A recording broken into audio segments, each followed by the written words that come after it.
Rejoice in the Lord always, and again I say rejoice. I join you in rejoicing this morning as I join you in worship for the first time as your pastor. My name is Starr Redwine, in case you don't know. It's been a wonderfully full first week here at the church, and I'm so grateful to all of the staff and members who have helped give me such an extraordinary welcome. I've really been deeply touched by your generosity and hospitality. It's almost like you've been waiting for a new pastor for a little while. If you are a visitor, you're not alone. Today is my first day too, but it is my pleasure to welcome any first-time visitors that we have here today. And we do have a class called Discover First, where you can learn more about the life of this family of faith, and that is coming up on Sunday, April 7th, and I hope you will consider joining us for that. As I think many of you have been told, it will be a great help both to me and any other visitors if you can wear your name tags so that we can learn your names. As you might have seen in the weekly online newsletter, you can also go online and update your picture because we have pictures online. I have the latest photo directory. It's 10 years old. I'm sure none of you look a day older than you did 10 years ago, but I would also love to see updated pictures and have those online as well. Today, after worship, I invite you all to come to a special reception in the fellowship hall. The women of Circle 4 have been working hard over the last couple of days to prepare a wonderful reception with the finest First Pres Richmond hospitality. So please come and get a bite to eat, get to know one another, and introduce yourself to me while you're there. Would love to meet you. It is truly a joy to come into a church that has not seemed to miss a beat during a long time of transition. You can read in your announcement sheets about all the things that are happening in the church. I just want to highlight a couple of them. One is to thank you for yet another example of your incredible generosity. We raised over $1,000 last week for Feed More, part of the Super Bowl of Caring. Thank you for that. And I want to remind you to sign up for the Winterfest on Sunday, not the Winterfest, just Winterfest on Sunday, February 24th, where you can showcase your talents and see some of the talents of people here that you may not even have known about. That will benefit our youth mission and music trips. Now, I invite you to stand and join me as we call ourselves to worship. Our New Testament lesson this morning comes from the Gospel of Luke, chapter 5, verses 1 through 11, and this can be found on page 58 of your pew Bibles. Once, while Jesus was standing beside the lake of Gennesaret, and the crowd was pressing in on him to hear the word of God, he saw two boats there at the shore of the lake. The fishermen had gone out of them and were washing their nets. He got into one of the boats, the one belonging to Simon, and asked him to put out a little way from the shore. Then he sat down and taught the crowds from the boat. When he had finished speaking, he said to Simon, "Put out into the deep water and let down your nets for a catch." Simon answered, "Master, we have worked all night long, but have caught nothing. Yet if you say so, I will let down the nets." When they had done this, they caught so many fish that their nets were beginning to break. So they signaled to their partners in the other boat to come and help them, and they came and filled both boats so that they began to sink. But when Simon Peter saw it, he fell down at Jesus' knees, saying, "Go away from me, Lord, for I am a sinful man." For he and all who were with him were amazed at the catch of fish that they had taken, and so also were James and John, sons of Zebedee, who were partners with Simon. Then Jesus said to Simon, "Do not be afraid. From now on, you will be catching people." When they had brought their boats to shore, they left everything and followed him. This is the word of the Lord. Thanks be to God. The preacher, Fred Craddock, tells of the time when he went into an unfamiliar grocery store to buy a jar of peanut butter. He was in a hurry, and the store was huge, and he knew he could waste a lot of time trying to find the peanut butter. So when he spied a woman pushing her cart around at a comfortable stroll, he thought, she'll know where it is. I'll ask her. "Excuse me," he said to her, "could you direct me to the peanut butter?" She jerked around, gave him a good hard look, and said, "Are you hitting on me?" Craddock said, "I'm just looking for the peanut butter." He backed away from her, found a store employee who directed him to the correct aisle. After he got it, he started back toward the checkout counters where he encountered the woman again.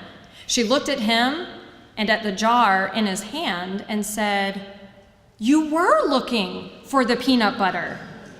"Yes," Craddock said, "that's what I told you." The woman replied, "Well, nowadays, you can't be too careful." To which Craddock responded, "Yes, you can. Yes, you can."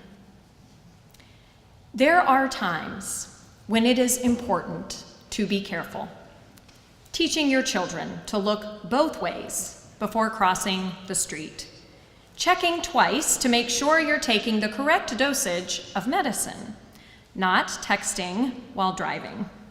In situations like these, no one would recommend carelessness. But when it comes to serving God and following Jesus, we are rarely, if ever, called to be careful.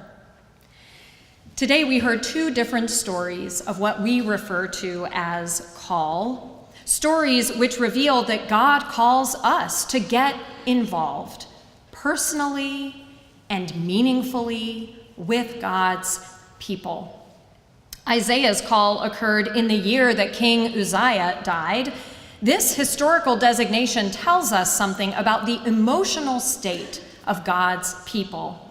Uzziah was anointed king when he was 16 years old, and he had reigned for 52 years. He was mostly a good king. He expanded the country's borders and built up its infrastructure. It may be hard for us to fathom because our leaders change every few years by design, but for a king who had ruled in relative peace and prosperity for 5 decades to die, well, that inevitably plunges a country into a time of uncertainty and even fear. Those of us living in Virginia, that sounds a little weird to say. I live in Virginia now. But those of us who live here, especially this week, are well aware of what it's like to have a sense of precariousness about our elected leaders. Multiply that 50 times, and we might start to have a sense of what it felt like for God's people when Uzziah died.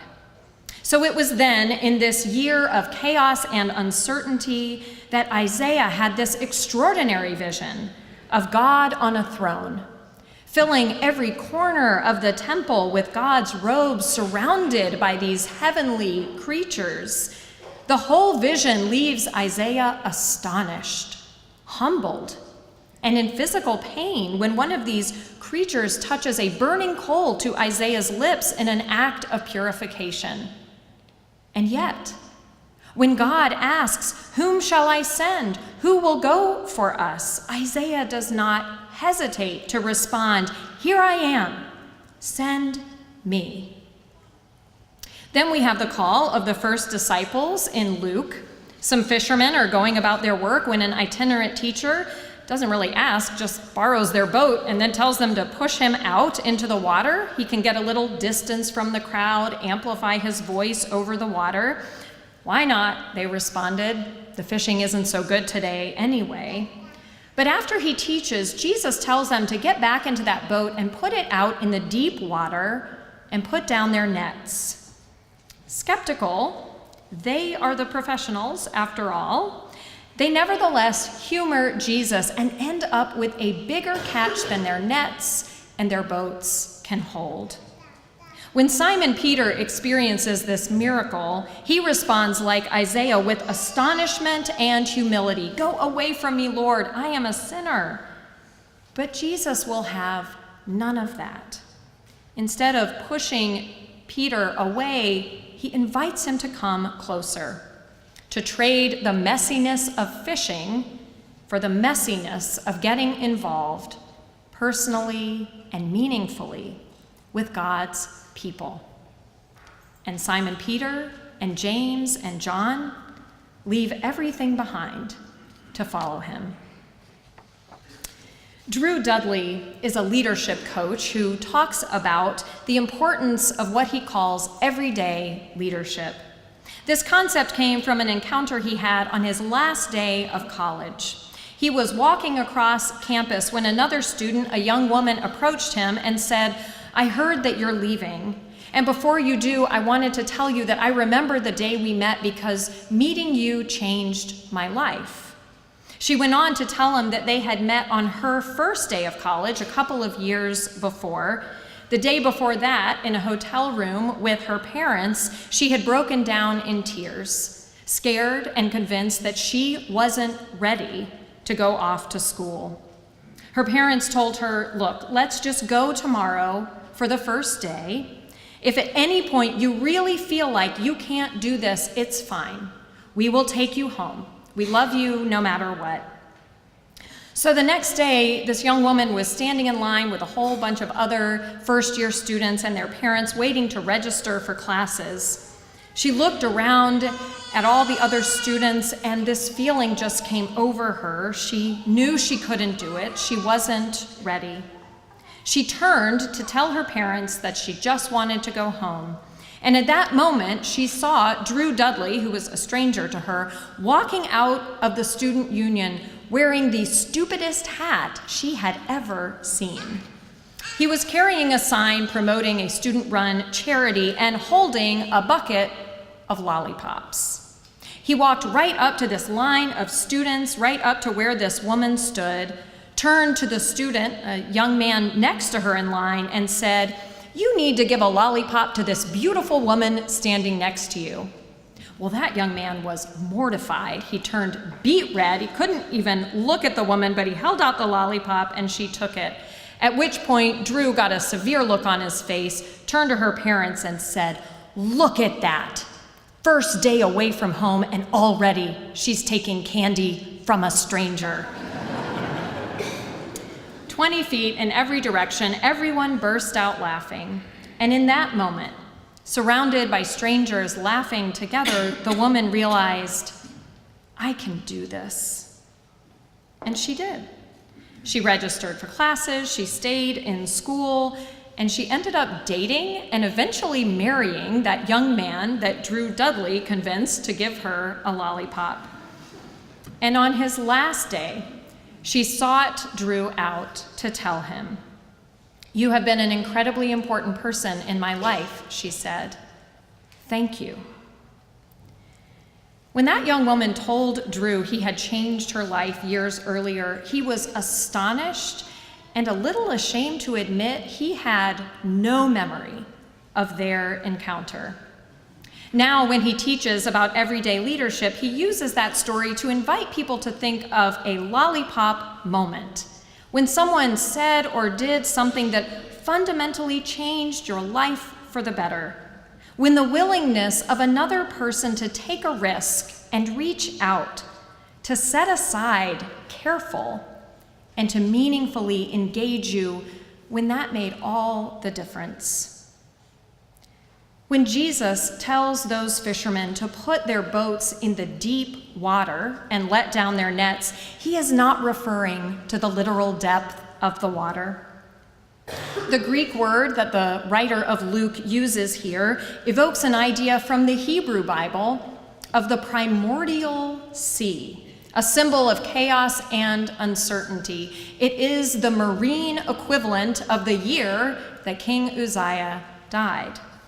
Put your nets in the deep water, Jesus says.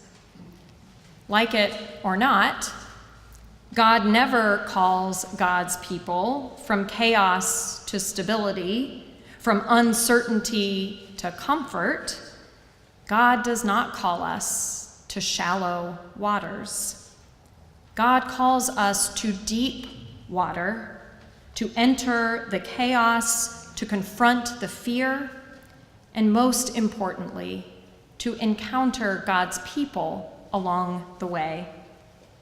As Jesus' disciples, we are called to participate in the messiness of life with God, a life of unconditional love, unilateral forgiveness, and radical hospitality, not just for our family or our friends or the new pastor, but even for strangers, even for those who are different from us, even for those whose lifestyle choices or politics or religion don't align with ours.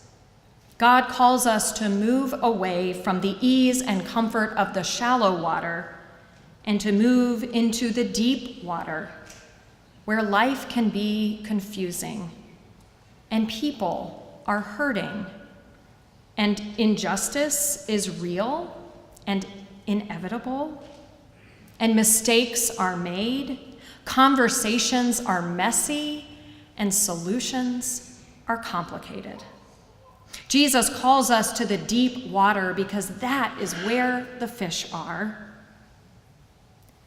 That is where we will encounter God's people, people who are often fragile and vulnerable and longing to be loved and to be changed, and who might just change us as well.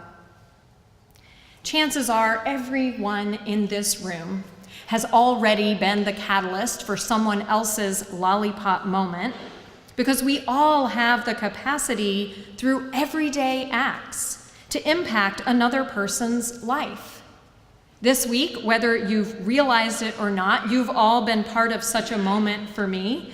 For the welcome I received when I arrived here to join your faithful work of inspiring, nurturing, and serving God's people, that welcome was nothing short of overwhelming in the best possible way.